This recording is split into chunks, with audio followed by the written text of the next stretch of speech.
Salut les amis, salut tout le monde, bienvenue sur votre meilleure chaîne d'information en temps réel, Nona TV. Nous vous remercions d'être de plus en plus nombreux à nous suivre. Pour les nouveaux, avant de commencer la vidéo, n'oubliez pas de vous abonner, activer la cloche de notification pour ne rater aucune de nos prochaines vidéos. Si cela est déjà fait, nous pouvons commencer. Le Bénin veut retirer ses troupes du Mali pour renforcer sa sécurité.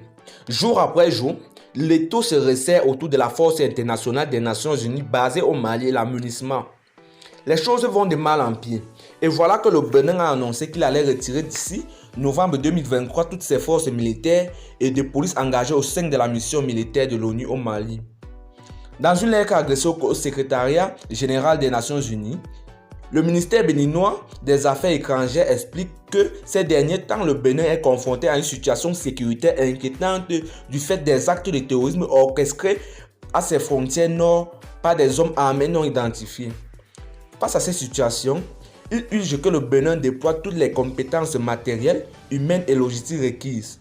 En effet, ce courrier a été transmis un jour seulement après l'attaque du 27 avril contre le commissariat de police, le Monkey, dans le nord. Eh bien les amis, qui a causé la mort d'un policier? Vous-même. Depuis près de 4 ans, le Bénin est devenu la cible des attaques de groupes djihadistes. Le Bénin va d'ici novembre prochain retirer ses 140 hommes qui composent une base de la police à Kidal, dans le nord du Mali. Ensuite, les 240 militaires qui constituent un régime de l'infanterie basé à Sénou, en périphérie de la capitale malienne Bamako. Selon Repatrié, en novembre 2023, à cet effet, Mamadou Sawadogo, un expert burkinabé sur la sécurité dans le Sahel, explique la menace à laquelle fait face le Bénin actuellement. Le Bénin était dans un premier temps dans le déni. Je pense que l'année 2022 a fini de convaincre le Bénin avec de multiples attaques. De novembre à aujourd'hui, nous avons eu de grandes attaques sanglantes. Cela a fini par convaincre le Bénin qu'il faut renforcer la sécurité et la frontière. Surtout à la frontière avec le Burkina Faso. Le retrait contre une stratégie, ou bien le retrait comme une stratégie, mais selon un expert, le retrait des troupes béninois du Mali pourrait constituer une stratégie visant à échapper aux attaques djihadistes conduite à représailles à cette présence du Bénin au Mali. Cela peut aussi être une manière de désengager du Sahel et de ne pas être dans le viseur de ces groupes terroristes. En pensant que c'est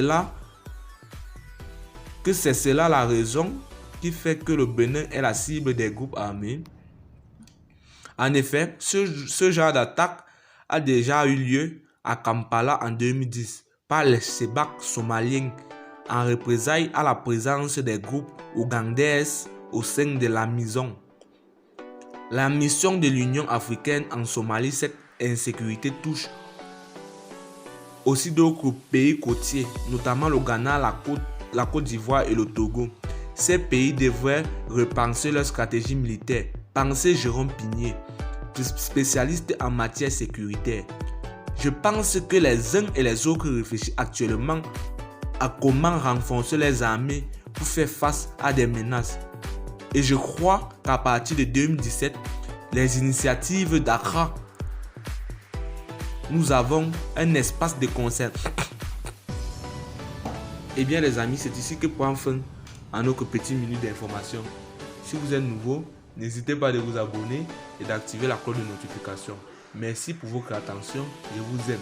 Ici Maxime Taïga, moi je ne comprends pas que le Bénin pratique la sorcellerie, mais il n'arrive pas assez de faire un comment. Ah putain, bon après, tu vois ce qu'on appelle lecture. N'oubliez pas de vous abonner à la chaîne pour ne pas manquer nos prochaines vidéos.